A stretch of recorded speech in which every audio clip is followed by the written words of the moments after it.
சிவகங்கை மாவட்டம் மானாமதுரை ரயில்வே காலனியில் இருவரை வெட்டிய வழக்கில் போலீஸ் கஸ்டடியில் இருந்த ஆகாஷ் என்பவர் உயிரிழந்த நிலையில் போலீசார் அடித்தே கொன்றுவிட்டதாக குற்றம் சாட்டி உறவினர்கள் மானாமதுரை ராமேஸ்வரம் 4 வழிச்சாலையில் மறியலில் ஈடுபட்டு வருகிறார்கள்.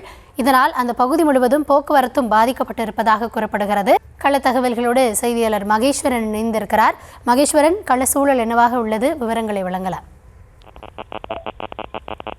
கௌதமி, மானாமதுரையில் வாளால் இருவரை ஓட ஓட விரட்டி வெட்டிய சம்பவத்தில் கைது செய்யப்பட்டு சிகிச்சை பெற்று வந்த பட்டியலினத்தைச் சேர்ந்த ஆகாஷ் டெலிசன் என்ற இளைஞர் உயிரிழந்ததை கண்டித்து மானாமதுரை தேசிய நெடுஞ்சாலையில் உறவினர்கள் தற்பொழுது சாலை மறியலில் 1 மணி நேரத்திற்கு மேலாக ஈடுபட்டுள்ளனர். இதனால் போக்குவரத்தானது முற்றிலுமாக பாதிக்கப்பட்டு போராட்டக்காரர்களிடம் அதிகாரிகள் தற்பொழுது பேச்சுவார்த்தையில் ஈடுபட்டு வருகின்றனர்.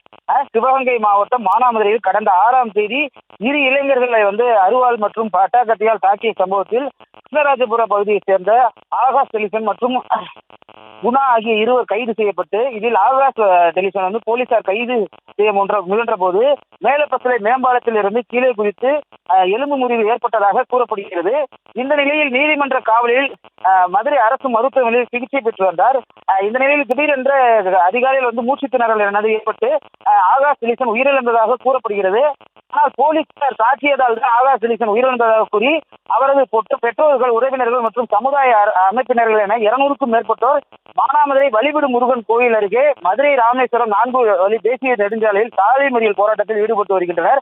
குறிப்பாக இந்த போராட்டமானது சுமார் 1 மணி நேரத்திற்கு மேலாக தற்போது நடைபெற்று வருவதால் போக்குவரத்தானது பாதிக்கப்பட்டு மாற்றுப்பாதையில் போக்குவரத்து மாற்றம் செய்யப்பட்டுள்ளது.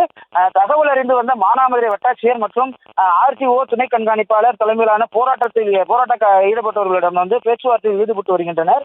ஆனால் விசாரணைக்காக அழைத்து சென்ற போலீசார் கைது செய்ய வேண்டும், மேலும் இறந்த ஆகாஷ் டெலிசன் குடும்பத்திற்கு 1 கோடி நிவாரணம் வழங்க அரசு உத்தரவிட வேண்டும் என கூறி உறவினர்கள் கோஷங்கள் எழுப்பி வாக்குவாதத்தில் ஈடுபட்டு வருகின்றனர்.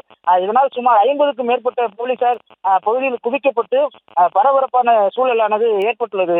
கௌதமி,